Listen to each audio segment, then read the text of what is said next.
Pode se sentar. A graça e a paz, meus irmãos. Tudo bem com vocês? Tenho certeza que sim. Vocês estão sendo passados a limpo? Glória a Deus. É isso que o Senhor faz conosco, né? Faz nova todas as coisas, e caminhar com o Senhor é de fé em fé, de glória em glória, até ser dia perfeito. Então, até aquele grande dia que nós estaremos diante dele, o virmos face a face, finalmente sermos como ele é, nós vamos caminhando na direção dele. Amém? Que bom que a hora está adiantada, mas você veio disposto a se assentar aos pés do Mestre. Então, vamos juntos. Eu queria deixar no coração de vocês uma palavra sobre as portas que precisamos fechar.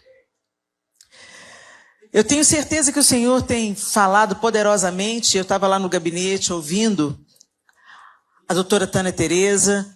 Que palavra assertiva, que despertamento para nós, para nos tirar da acomodação e entender de fato que estar em Cristo, ser nova criatura, é uma jornada de aperfeiçoamento, de santificação, e que a gente não pode ficar estacionado, né?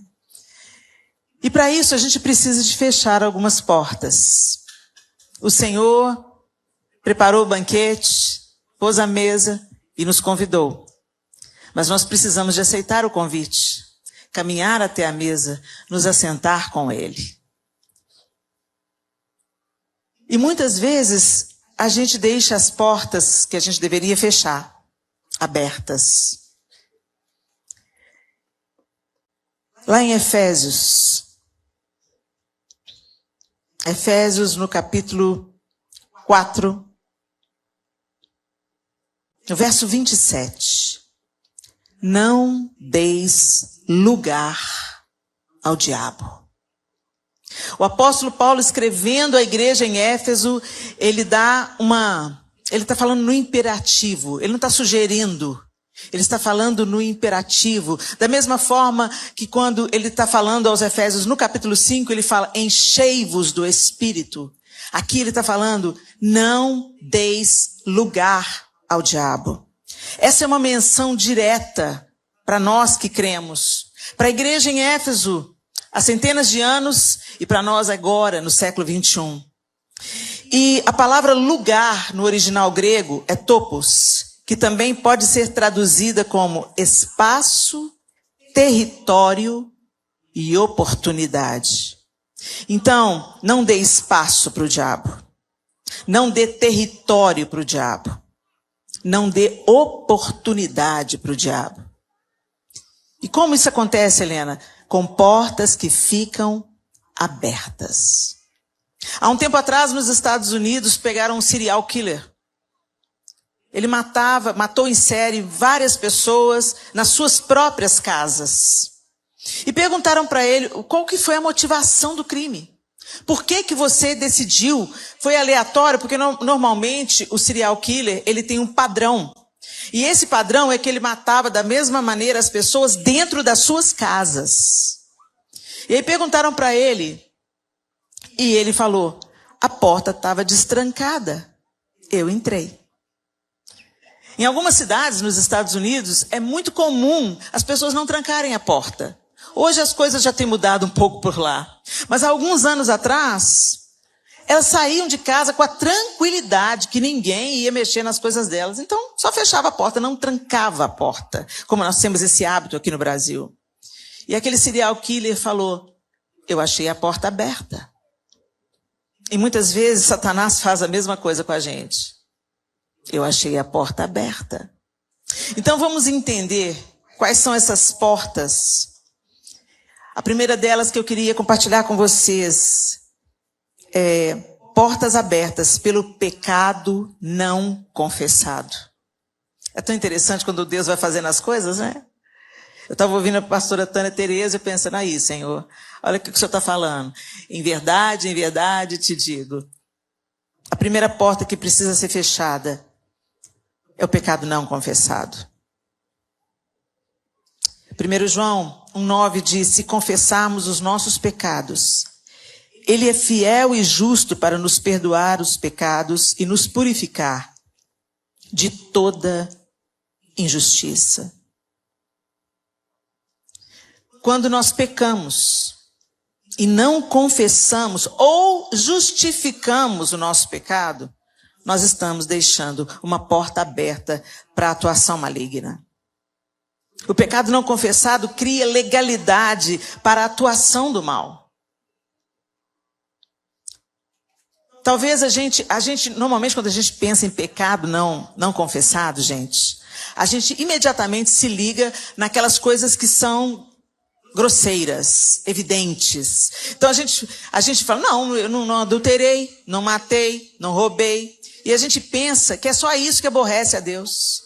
Vai lá nas obras das trevas, nas obras da carne, e você vai ver coisas ali que a gente pensa que está tudo bem. E lá está claro, os que praticam tais coisas não entrarão no reino de Deus. E ali está coisas simples como glutonaria, invejas, facções, dissensões. E a gente não reconhece isso como pecado. A gente passa pano para esse tipo de pecado, principalmente porque ele não aparece fisicamente. Não é um pecado que está exposto. As pessoas não podem olhar para você e ver esse pecado. Ninguém olha para você e vê. Fulano está lidando com inveja. A não ser que já esteja tão crônico, né, gente? Já esteja tão crônico que... Alguns comentários que as pessoas fazem revelam o seu coração. Mas normalmente, a inveja, a glutonaria, a bebedice... Gente, tem gente que é crente. Crente até o diabo né, gente? É o que as escrituras dizem. Até os demônios creem e tremem. Mas tem crente que entorna todas. Ah, Helena, o que tem? Eu estou bebendo na minha casa. Não estou importunando ninguém. Mas você precisa dessa taça de vinho para se manter alegre, né? Você precisa dessa cervejinha para ficar, leve. Para abafar um pouco a angústia do coração. Então eu quero te dizer, isso é idolatria. Está tomando o lugar de Deus. Quem é alívio na nossa vida é o Senhor.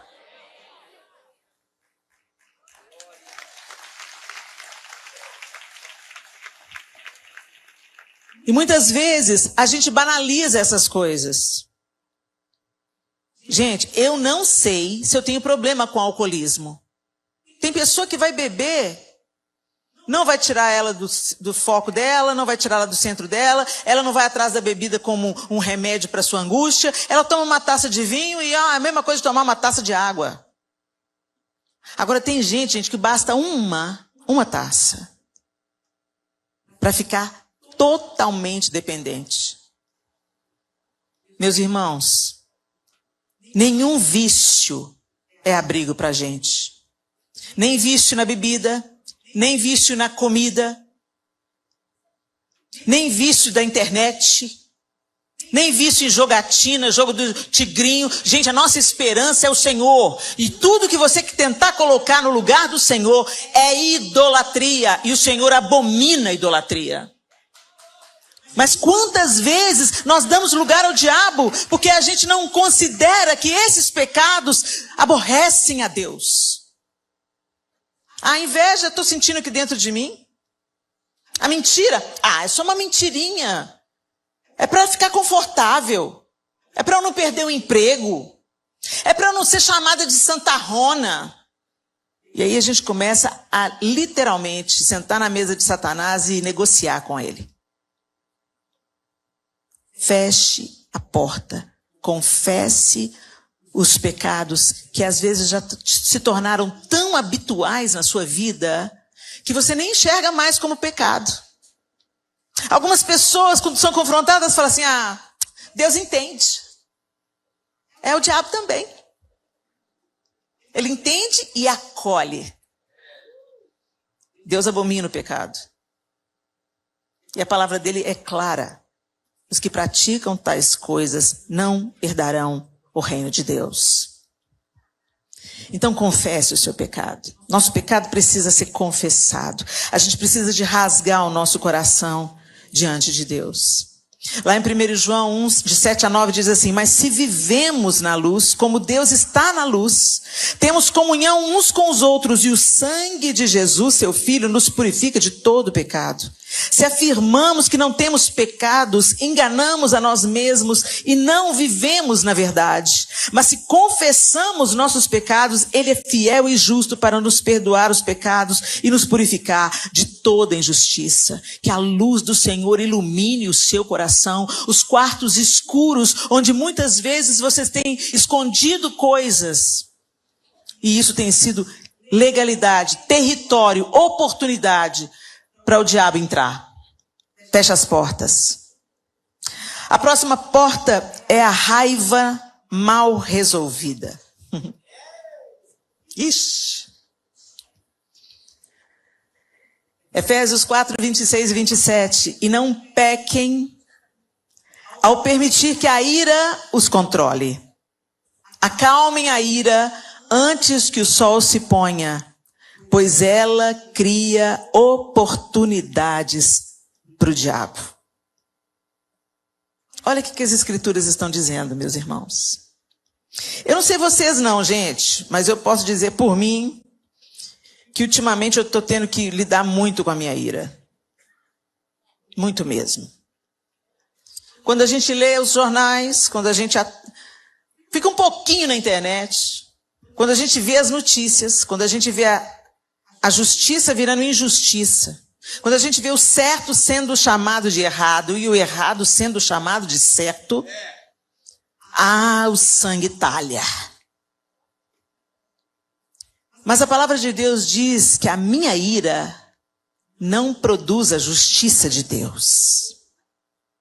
Então, se eu permito que Satanás coloque o meu sangue justiceiro para funcionar, eu estou tendo a pretensão de falar que Deus não sabe o que Ele está permitindo. Deus, você não sabe o que o Senhor está fazendo, não? O Senhor não sabe o que o Senhor está permitindo, não? Gente, se nós estamos passando por aquilo que estamos passando, nós precisamos passar. A igreja do Senhor precisa se arrepender dos seus pecados. A igreja do Senhor tem negociado com Satanás em muitas instâncias. E eu estou dizendo, não é só no Brasil, não, no mundo. Agora, no que nos toca aqui, no Brasil, nós como igreja brasileira, nós precisamos de dobrar o nosso joelho e gemer diante de Deus e falar: Senhor, a culpa é nossa. Nós temos negociado a nossa fé, nós temos nos assentado nas mesas dos príncipes e líderes governamentais, querendo benefício próprio. Senhor, nós temos negligenciado a viúva, o órfão e o estrangeiro. Senhor, nós temos alimentado a desigualdade dentro da igreja. Senhor, nós temos mentido, nós temos cobiçado, nós temos adulterado. Quantos altares manchados com adultério. Oh Deus, tenha misericórdia do Brasil. Que a nossa ira vire clamor. Que a nossa ira vire ira contra o pecado. O nosso pecado. Porque se o meu povo, que se chama pelo meu nome, se humilhar e orar e me buscar e se converter dos seus maus caminhos, eu ouvirei do céu, eu perdoarei o seu pecado e eu sararei a sua terra. Mas para isso, nós precisamos de confiar. Se a raiva é mal resolvida, isso vai acabar refletindo. Gente, se a gente está mal com o nosso irmão ou com o nosso semelhante, presta atenção no que eu vou te dizer. Se você tem dificuldade com o seu semelhante,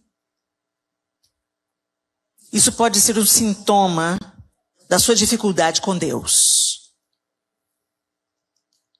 Caim não podia matar Deus. Quem rejeitou a oferta de Caim foi Deus, não foi Abel. Mas quem que ele matou? A gente não pode matar Deus. A gente não pode ensinar para Deus. Então, quando a coisa fica ruim, a gente fica com raiva porque Deus não está fazendo nada. Nada do jeito que a gente quer, né? Nada do jeito que a gente gosta. E Deus não falou que vai fazer o que a gente quer, o que a gente gosta. É a nossa vontade que se submete a Ele. Nós nos moldamos a Ele, não o contrário. E aí quando Deus começa a mexer as peças de xadrez e nos tirar do lugar de conforto e nos conduzindo para o lugar do arrependimento, da mudança de direção, aí a gente briga com todo mundo. Sai da igreja. Culpa o pastor, culpa o irmão. Meus irmãos, resolvam. Resolvam. Deus fala claramente para Caim: eis que o pecado jaz à porta e cabe a você dominá-lo. O Senhor deu a dica para Caim. Eu fico imaginando se naquela hora que Deus chama Caim para uma conversa: Caim, por que se descaiu o seu semblante? Se ele tivesse ali falado com Deus: ô Senhor, eu estou triste, eu estou chateado, eu estou até bravo, porque eu dei minha oferta para o Senhor e o Senhor me rejeitou a minha oferta, mas o Senhor aceitou a oferta de Abel.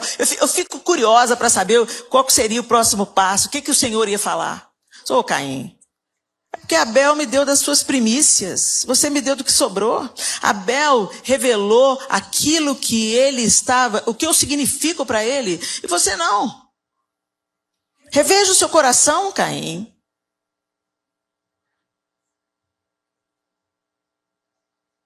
E muitas vezes, gente, é isso que a gente faz. A gente não resolve as nossas questões. Eu não fiz nada contra ele. Se quiser, é ele que vem pedir perdão. Resolva essa raiva diante de Deus. Senhor, olha, eu estou ofendida, eu estou ferida, eu estou sangrando, e eu preciso que o Senhor coloque um bálsamo aqui nessa ferida, que o Senhor feche essa ferida, porque eu preciso resolver essa questão. Gente, a gente pode dizer tudo o que a gente quiser para o nosso irmão, desde que a gente fale da mesma maneira que a gente gostaria de ouvir. Coloca maciez nessa voz. Coloca a verdade. Abre o seu coração e fala: olha, eu me senti ofendido, eu me senti ferido, eu me irei contra você. Mas vamos resolver aqui, mano. Eu não posso ficar irado com você, porque se eu fico irada com você, eu abro portas na minha vida que eu preciso fechar.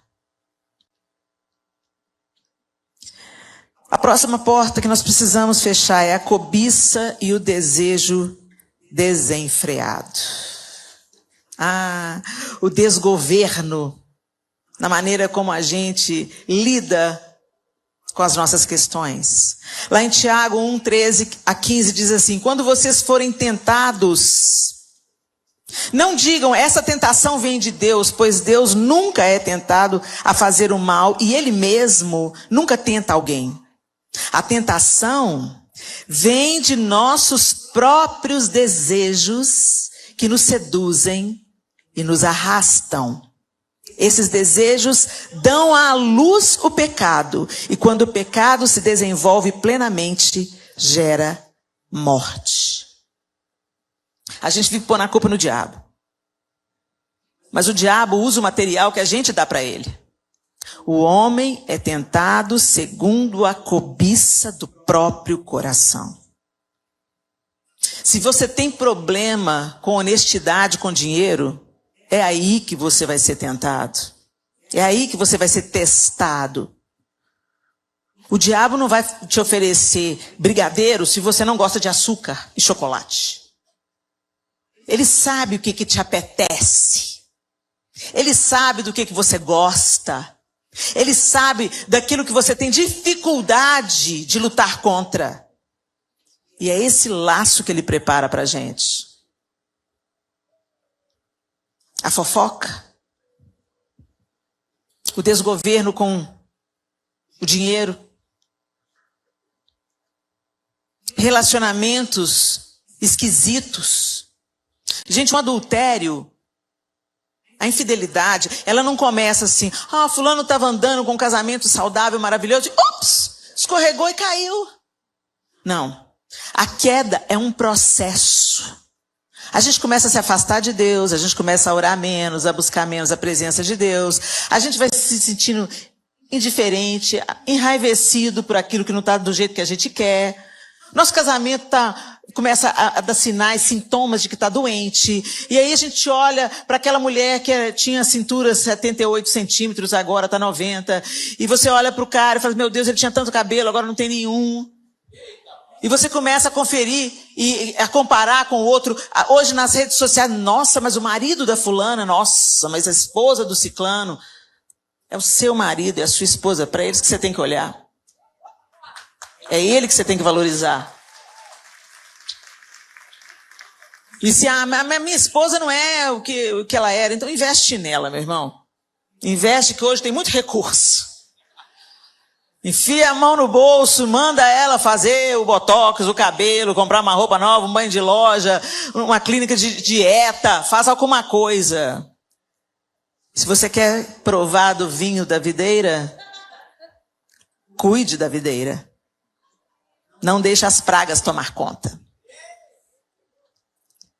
E aí essas coisas vão acontecendo por causa do nosso desejo desenfreado. Então, todo adultério começa com um lenga-lenga, uma conversa fiada. Nossa, cortou o cabelo? Tá bonita. Uau, um elogio. O brucutu que está em casa tem 5 anos que não fala nada com você. Cortei. Aí você pensa, ele notou.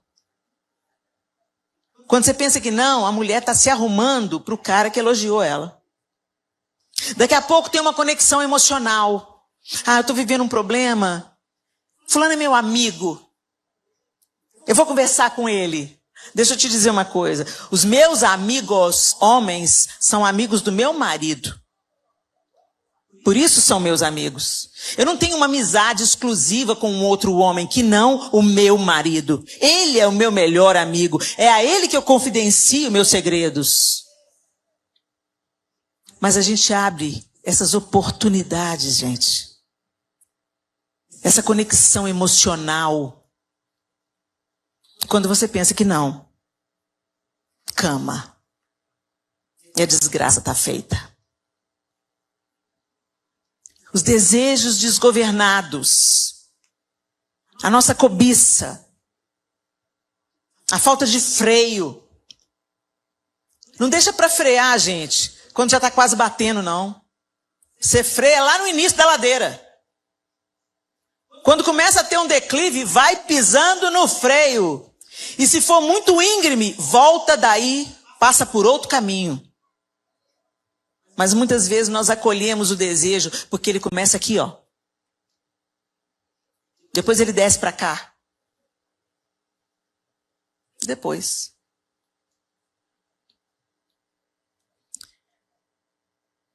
Não digam, essa tentação vem de Deus.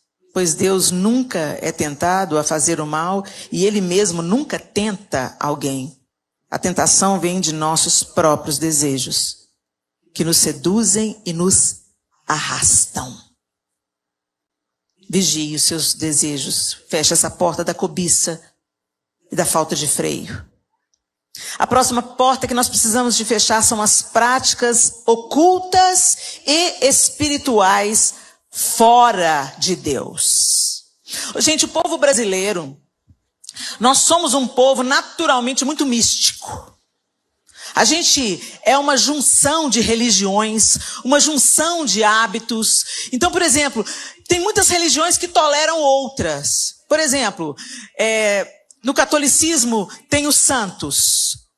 No catolicismo romano tem os santos. Aí tem os nomes correspondentes aos santos no candomblé. Os mesmos santos que estão na igreja católica também estão no candomblé. E eles comunicam sobre isso de uma boa. A gente vem na igreja, mas a gente também vai na cartomante. A gente vai na igreja, mas deixa eu saber. Gente, eu vi isso. Eu estava na fila para pagar um almoço. E ela falou assim, uma moça conversando com a outra. E falou assim, eu procurei a mulher lá para prender ele. Aí ela falou assim, mas você não é evangélica? Aí ela falou, eu sou evangélica, mas eu sei que ela, eu sei que ela pode, ela faz isso, ela traz o amor de volta. Ô gente, misericórdia. Mas não pense. Gente, lê horóscopo. Às vezes você pensa que você tem que entrar numa sessão, levar passe. Não. Você começa a lidar com práticas espirituais. O mundo espiritual, como já foi dito aqui, é mais real do que você possa imaginar. Não brinca com fogo. Não tenha um desejo duplo. Não peça socorro para Deus e toma cafezinho com o diabo. Decida a sua fé. Decida a sua fé.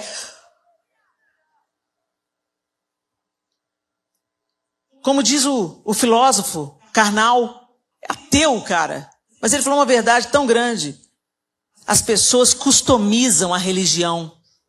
Elas pegam um pouquinho da fé evangélica, um pouquinho do catolicismo romano, um pouquinho do candomblé, um pouquinho do espiritismo mesa branca. E também vão colocar um pouquinho de quimbanda, porque ninguém é de ferro. E aí a gente faz aquela miscelânea e pensa que está tudo bem. Eu vou andar com fé. Só não se sabe, como diz a música, só não se sabe fé em quê? A arte de viver da fé. Só não se sabe fé em quê? Em que nós cremos? Por que precisamos de salvação? Ô, gente, está faltando na igreja do Senhor fundamento. O básico a gente não está sabendo. Por que você crê em Jesus?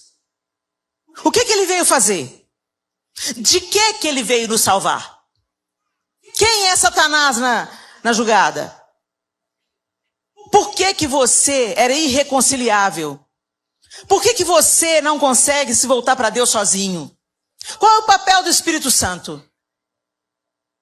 É a Escritura que comanda a nossa vida ou é um tanto de acessório que a gente usa? Para muito crente, a Bíblia é patuar. Abre lá no Salmo 91 para espantar os maus espíritos. A página da Bíblia do Salmo 91 fica até preta. De poeira. O Salmo 91 tem que estar aqui, ó. Aqui. Aquele que habita no esconderijo do Altíssimo, a sombra do Onipotente descansará. Aquela música da Cassiane diz tudo, gente. A tua palavra escondi, guardada no meu coração, pra eu não pecar contra ti, Senhor. A tua palavra escondi, minhas vestes no sangue lavei, e das tuas águas bebi, pra ser uma oferta agradável a ti. Minha vida a ti consagrei. Uma vida consagrada é uma vida devotada somente ao Senhor. Ele ocupa o topo, ele ocupa a centralidade dos nossos afetos, da nossa busca, da nossa confiança. Pare de brincar com o mundo espiritual, com práticas ocultas, fora de Deus.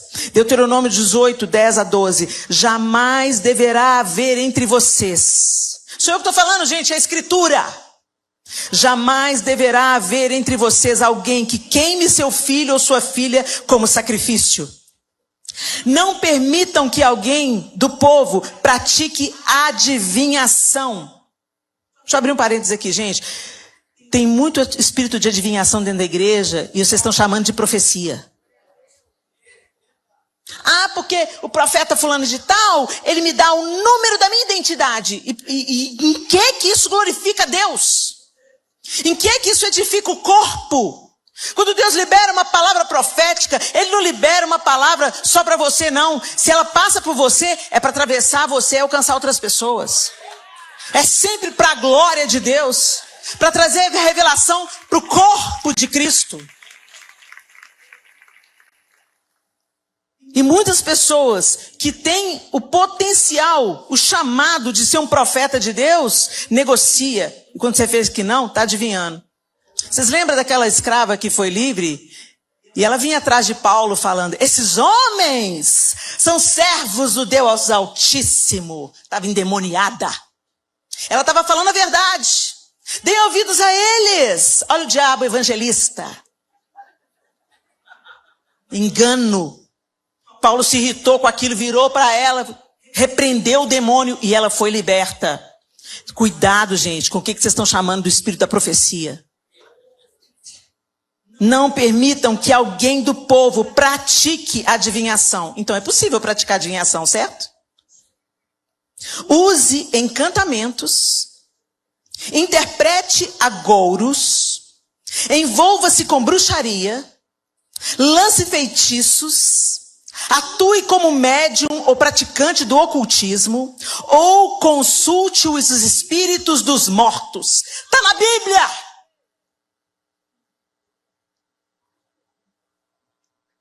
É justamente... Quem pratica tais coisas é detestável ao Senhor. Em outras traduções diz, abominável ao Senhor. Quem pratica tais coisas é detestável ao Senhor. É justamente porque as outras nações praticam essas coisas detestáveis que o Senhor, seu Deus, as expulsará de diante de vocês. Gente, isso é muito sério. Porque a quem muito é dado, muito é cobrado. Nós conhecemos a palavra, nós temos acesso às escrituras sagradas, mas a gente não lê, né? A Bíblia só tem efeito quando ela sai da página, entra em você e transforma a sua vida. Não adianta abrir no Salmo 91. Você tem que comer a palavra e ela vai te transformando. Você vai conhecendo Deus a quem você diz que segue e ama. E você vai fechando as portas dessas coisas que você abriu na sua vida. Gente, isso é muito sério. O mundo espiritual é sério. Cuidado com as portas que você está abrindo. Cuidado com a adivinhação, com feitiçaria. Com fazer feitiços. Traga o seu amor de volta. Se Deus está falando para não fazer... É para não fazer. Não, Helena, mas aqui, aquele demônio, aquele espírito que subiu lá para médium em Endor, era Samuel ou não era Samuel? Que apareceu para Saul, não quero saber se era Samuel ou não era Samuel. Não interessa saber. O que me interessa é que o Senhor falou, não consultem os mortos, e isso para mim é abominável. Ponto final. Se o Senhor falou, está falado. Não é para mim se é abominável, meu Deus. Abusos e vícios. Tito 2,12. Somos instruídos a abandonar o estilo de vida ímpio e os prazeres pecaminosos. Neste mundo perverso, devemos viver com sabedoria, justiça e devoção. Provérbios 25:28. Quem não tem domínio próprio é como uma cidade sem muros. Eu não vou ser redundante aqui, porque eu já citei vício como exemplo.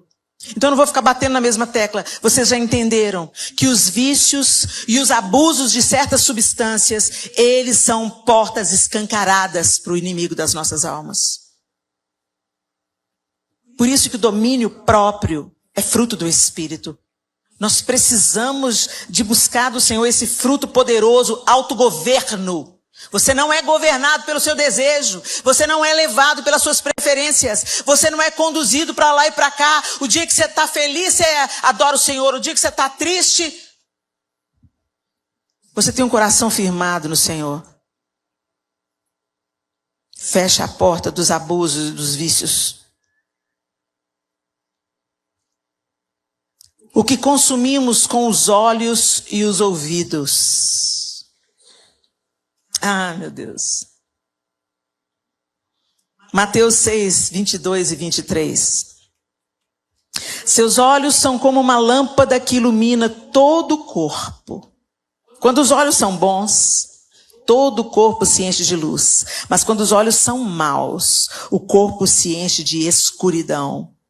E se a luz que há em vocês é, na verdade, escuridão, como é profunda essa escuridão. Gente, o que nós temos colocado para dentro dos nossos olhos? Dentro dos nossos ouvidos? Para as crianças a gente canta, né? Cuidado, olhinho no que vê.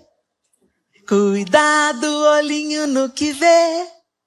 Pois o Salvador do céu está olhando para você. Essa música é até teologicamente esquisita, né, gente? Porque parece que Deus está esperando para te punir, né? Mas a gente canta isso para as crianças, cuidado boquinho no que fala, cuidado ouvido no que ouve, cuidado mãozinha onde toca, mas a gente não toma esse cuidado. A gente está colocando qualquer lixo para dentro da gente. E às vezes, gente, a gente pensa também que as portas espirituais que a gente abre para Satanás na nossa vida, elas vão trazer endemoniamento, possessão, opressão.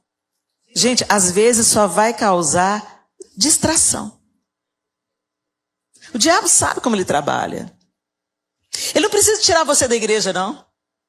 Ele pode manter você na igreja, crente de que está salvo, que está redimido, que está andando com Deus, que Deus está te respaldando, mas você está totalmente longe do Senhor.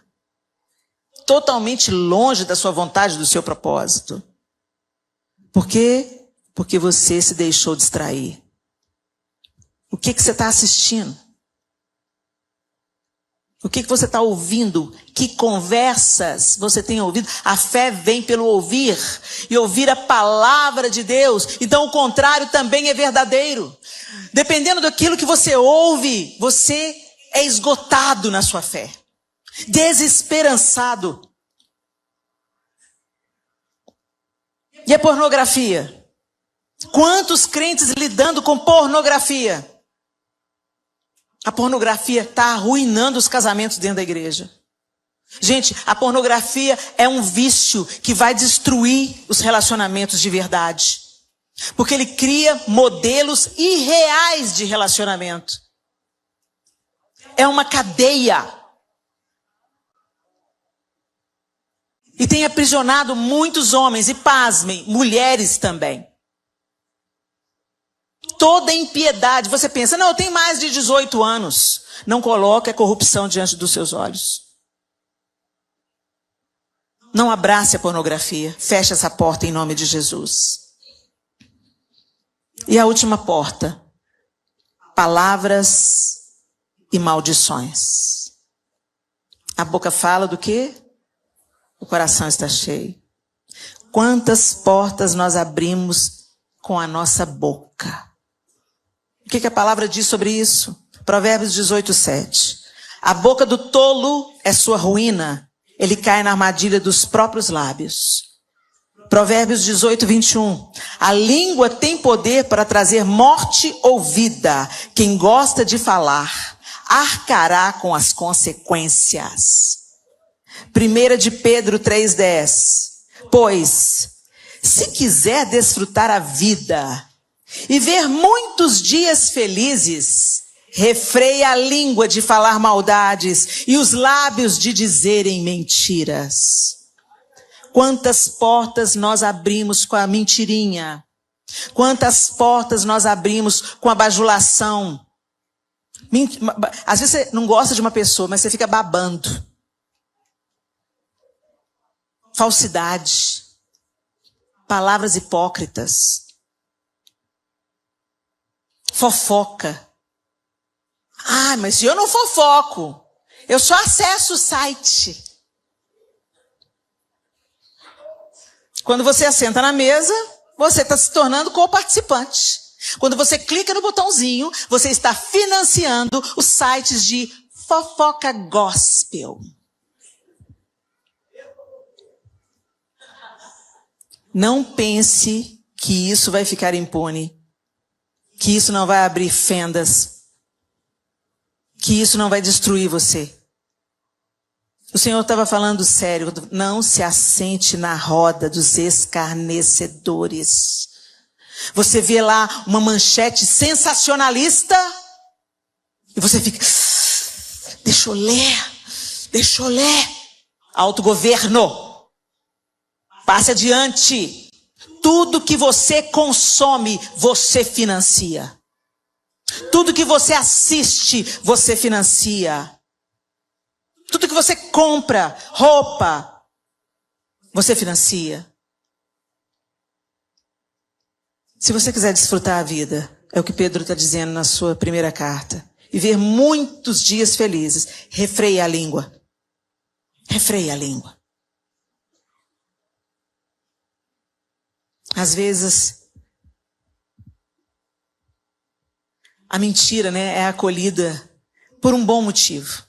Eu me lembro de uma história, já estou terminando. Eu me lembro de uma história de duas famílias que viviam lado a lado.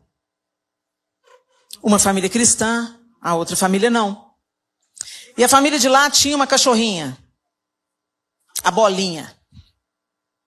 E a Bolinha passava debaixo da cerca e vinha para a casa dos crentes. Ia lá e futucava no jardim dos crentes. A Bolinha era inconveniente. Aí, sai Bolinha, sai Bolinha. A Bolinha voltava para o outro lote. E assim aconteceu algumas vezes. E o dono daquela casa se aborreceu. Pegou uma pedra um dia para assustar a Bolinha. E mandou a pedra. A pedra caiu na cabeça da cachorrinha e ela morreu instantaneamente. Aquele irmão ficou devastado. Não era isso que ele queria. Foi um acidente. Mas o que ele fez? Foi lá e explicou para o dono da Bolinha? Não, enterrou a Bolinha. Os dias se passaram e tá vendo o vizinho. Bolinha, Bolinha. Vem cá, Bolinha. E ó, calado. O crente calado. Passou os dias, as pessoas esqueceram, pararam de chamar a Bolinha, acreditaram que ela tinha fugido. Aí o irmão está na igreja. Aí manifesta um demônio. Aí ele vai expulsar o demônio. Você vai sair em nome... Antes dele falar Jesus, o demônio virou para ele e falou assim, eu sei onde está a Bolinha. É engraçado, né?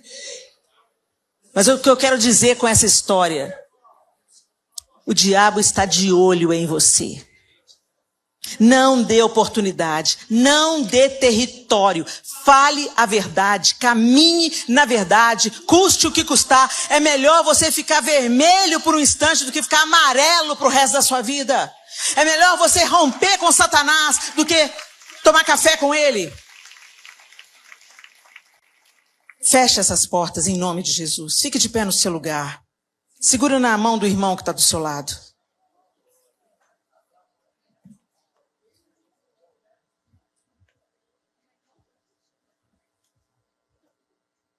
Pecado não confessado. A raiva mal resolvida. A cobiça e o desejo desenfreado. Práticas ocultas e espirituais fora de Deus. Abusos e vícios. O que colocamos diante dos olhos e nos ouvidos. Palavras e maldições. É tempo de fechar essas portas. Talvez uma só está aberta, mas ele só precisa de uma. E é tempo de nós resolvermos, meus irmãos. O Senhor já fez tudo o que ele podia fazer.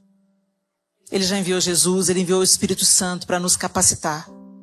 Ele nos cobriu de autoridade. Nós temos acesso às Escrituras para conhecer quem é Deus. Ou seja, nós não temos desculpas. E nós precisamos de nos arrepender da preguiça, da negligência, no estudo das Escrituras, na comunhão com Deus. Nós precisamos nos achegar para a gente conhecer os atributos de Deus de perto. Reconhecer que Ele é todo-poderoso, onipresente, onipotente, onisciente, autossuficiente, autoexistente. Ele não precisava de nós para nada. Deus não nos fez porque Ele precisava de um relacionamento. Ele já tinha um relacionamento pleno, completo na Trindade. Deus nos fez porque quis fazer. Quis nos criar. Que grande privilégio. E quando nós tomamos a decisão e rompemos a aliança com Ele, saímos do jardim. Mas Jesus abriu o caminho de novo.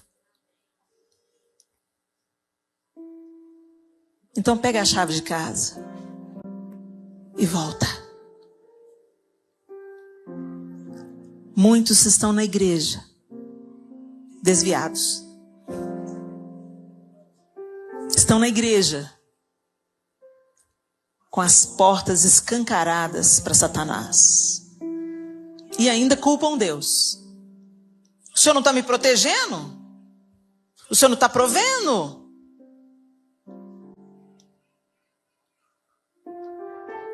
Que a sonda do Senhor desça no nosso coração nessa noite, amém? Senhor, nós estamos na Tua presença e